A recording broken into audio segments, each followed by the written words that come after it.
All right, in the next few minutes, we're going to open up the crypto playbook for 2026. Forget all the hype, forget the noise. This is your straightforward guide to the rules, the taxes, and the actual strategies you really need to know. So let's just dive right in. So here's our game plan for today. We're going to start with the absolute essentials, the crypto rulebook for 2026. Then we'll get into that dreaded topic and solve the crypto tax puzzle. After that, we'll jump into strategy, comparing two key trading styles. Then we'll get a little more advanced with yield farming, and we'll wrap up with something crucial, how to navigate the risks you just can't avoid. It's everything you need all laid out. Okay, first things first, the rules of the game. Before you even think about a strategy, you've got to understand the field you're playing on. The whole global regulatory scene has changed a lot, and knowing the lay of the land is your first line of defense.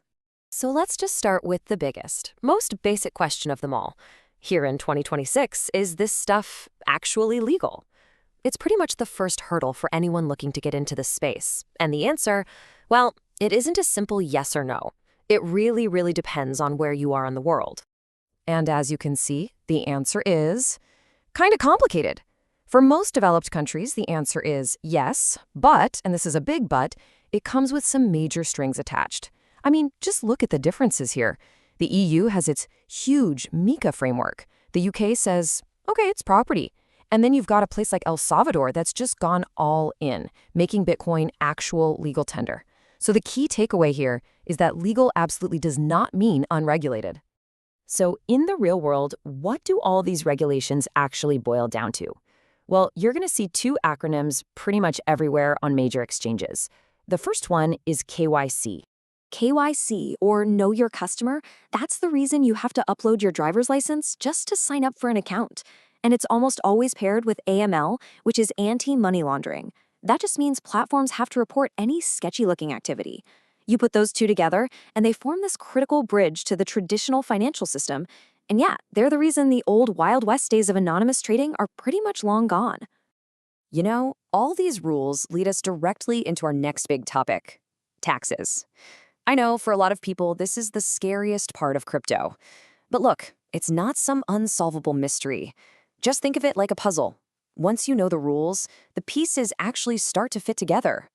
So the first big piece of that puzzle is capital gains tax. This is just a tax on your profit. It's simple, right? If you buy Bitcoin at $50,000 and you sell it at $70,000, you owe a tax on that $20,000 gain. But, and listen up because this is the part that trips up so many people, this often applies even when you swap one crypto for another. Yeah, that trade from Bitcoin to Ethereum, that could be a taxable event. Then you have the second piece, income tax. Now this one applies when you earn new crypto. So not from trading, but from doing things like staking your assets, mining new coins, or even just getting a promotional airdrop. Tax authorities usually see this as income, and you have to report what it was worth at the exact moment you got it. Okay, so this all leads to a very, very practical problem. If you're even moderately active in crypto, you could have hundreds, maybe thousands of transactions scattered across different wallets and exchanges, airdrops, swaps, staking rewards. I mean, how on earth are you supposed to keep track of all that for the tax man? Doing it by hand is, well, it's a nightmare.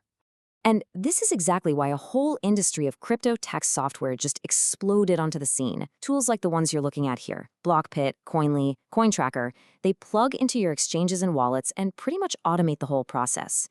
But they are not all the same. The real differences start to show up when you look at support for things like NFTs and DeFi. For example, check out the table. You'll see Blockpit has full support for both. Now, depending on what you're doing, that could be a huge deciding factor. All right, with the boring but necessary rules and taxes out of the way, we can finally get to the fun part, strategy. Now, this isn't about me telling you what coin to pick. It's about understanding the different ways to play the game so you can see which one might fit your own personality and your lifestyle. Over on the left, you've got day trading. And let me tell you, this is intense. You're in and out of trades in hours, sometimes even minutes. You're trying to scalp these tiny, frequent profits. It takes constant attention. Then on the right, you have swing trading. Here, the timeline stretches out to days, maybe even weeks. You're trying to catch a bigger swing in the market. That means fewer trades, but you're holding your positions for a lot longer, even overnight. So what does a simple swing trade actually look like? Well, first you find a clear trend. Then you don't just dive in, you wait for a confirmation, like the price breaking out above a key level. But here's the most important part, right here, risk management. You immediately set a stop loss to decide your maximum downside before you even get in. And finally, you manage the trade with something like a trailing stop, which moves up with the price to protect your gains. Okay, let's venture into some more advanced territory now. Beyond just buying and selling, one of the most popular things to do in decentralized finance, or DeFi, is something called yield farming. It's basically a way to put your crypto assets to work to earn a passive income. So, what is it really? At its heart, yield farming is just providing your crypto to a DeFi protocol to be used as liquidity. The easiest way to think about it is like you're renting out your crypto. You might lend it out in a borrowing market or deposit it into a trading pool. And for providing that service, you earn rewards. Simple as that. This table gives you a little snapshot of some of the popular platforms out there.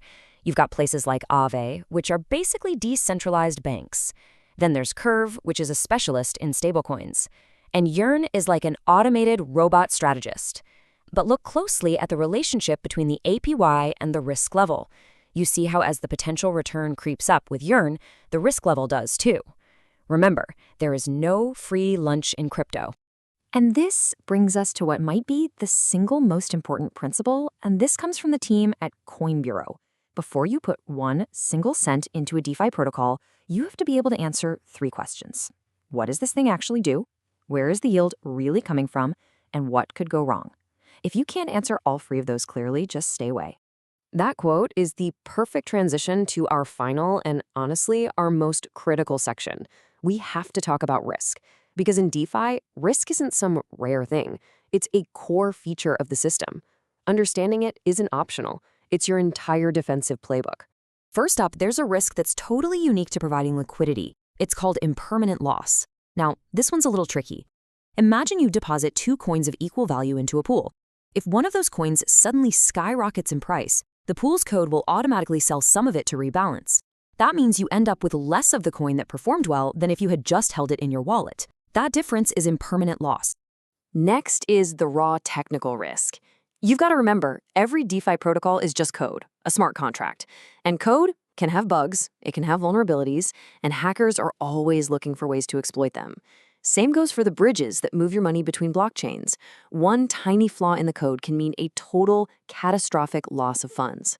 And finally, depeg risk. A lot of DeFi strategies rely on stablecoins that are supposed to be pegged 1-to-1 with the dollar, or other tokens pegged to an asset like ETH. But that peg is never a guarantee. We have all seen major stablecoins lose their peg, causing their value to just completely collapse. It's a massive risk you have to think about for any asset you're using. So how do you defend yourself? Simple. You use a checklist. Before every single deposit, you run through these steps. You read the security audits. You check if the pool has enough liquidity so you can actually get your money out. You figure out where it's getting its price data. You assess the depeg risk of every single asset involved. And finally, you practice good security by limiting what that contract is allowed to do with your wallet. This simple process can save you from a world of hurt. So, there you have it. We've gone over the rules, the taxes, the strategies, and the defense. This is the 2026 Playbook. It's a foundation for making smarter and hopefully safer decisions in this space. So the only question left is, you've got the playbook. Are you ready to play the game?